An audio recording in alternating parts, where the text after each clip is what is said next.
Hello guys, welcome to back my channel. আজকে আমি তোমাদের বলবো ব্র্যাকেটের পরিচিতি। দেখো, ব্র্যাকেট হচ্ছে মূলত তিন প্রকার। এখানের মধ্যে ফার্স্ট ব্র্যাকেট, অর্থাৎ এরকম যেটা শুধু দুইটাই ভাবে থাকবে, সেটা হচ্ছে ফার্স্ট ব্র্যাকেট। এটা ইউজ হয় ব্যবধির ক্ষেত্রে।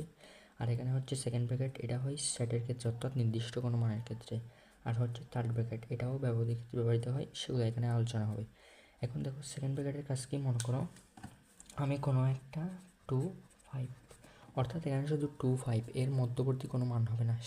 তখন কখন হবে, যখন সেকেন্ড ব্র্যাকেট বসবে, তখন এর ভিতরে যেগুলো থাকবে অর্থাৎ শুধু নির্দিষ্ট মানগুলো। মনে করো এখানে 2, 5 আছে, তাহলে এখানে এটা দ্বারা শুধু 2 এবং 5 বোঝাচ্ছে, 3, 4 এগুলো বোঝাচ্ছে না।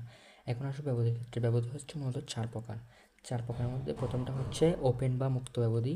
ওপেন বা মুক্ত ব্যবধি হচ্ছে, অর্থাৎ দেখো মনে করো ফার্স্ট ব্র্যাকেটের ভিতর 2 এবং 5 আছে এখানের মধ্যে, কিন্তু এটা দ্বারা বোঝাচ্ছে কি, এটা দ্বারা কিন্তু 2 এবং 5 শুধু বোঝাচ্ছে না, এটা দ্বারা 2 ছাড়া এবং 5 ছাড়া এর মধ্যবর্তী মানগুলোকে বোঝাচ্ছে। এখানে দেখো এই সংখ্যা রেখায় খেয়াল করে তোমরা দেখতে পারবে। দেখো এখানে 2 থেকে 5 এর মধ্যবর্তী মান কোনটা, 3, 4, অর্থাৎ এই ফার্স্ট ব্র্যাকেট দিয়ে শুধু বোঝাচ্ছে 2 এবং 5 এর মধ্যবর্তী মানগুলো 3, 4, এবং অর্থাৎ প্রান্তীয় মানগুলো হবে না। সেজন্য এটাকে বলছে ওপেন বা মুক্ত ব্যবধি। এখন আসো ক্লোজড বা বদ্ধ ব্যবধি। ক্লোজড বা বদ্ধ ব্যবধির ক্ষেত্রে কী হচ্ছে, দেখো এখানে হচ্ছে থার্ড ব্র্যাকেট থাকছে। থার্ড ব্র্যাকেট দ্বারা এখানে কিন্তু সংখ্যাটাকে দেখো 1, 2, 3, 4, 5, 6 পর্যন্ত আছে। এখানে এটা দ্বারা 2, 3, 4, 5 অর্থাৎ এই সংখ্যাগুলো সহ এর মধ্যবর্তী সকল মানকে বোঝাচ্ছে। সেটা কখন বোঝাবে, যখন থার্ড ব্র্যাকেট থাকবে। এখন আসো ওপেন ক্লোজড ব্যবধি। ওপেন ক্লোজড ব্যবধি কি, যখন এরকম প্রথমে ফার্স্ট ব্র্যাকেট তারপর থার্ড ব্র্যাকেট থাকবে, তখন প্রথমে সংখ্যা রেখাটা লিখলে এখানে 2 ছাড়া 5 সহ এর মধ্যবর্তী মানকে বোঝাচ্ছে।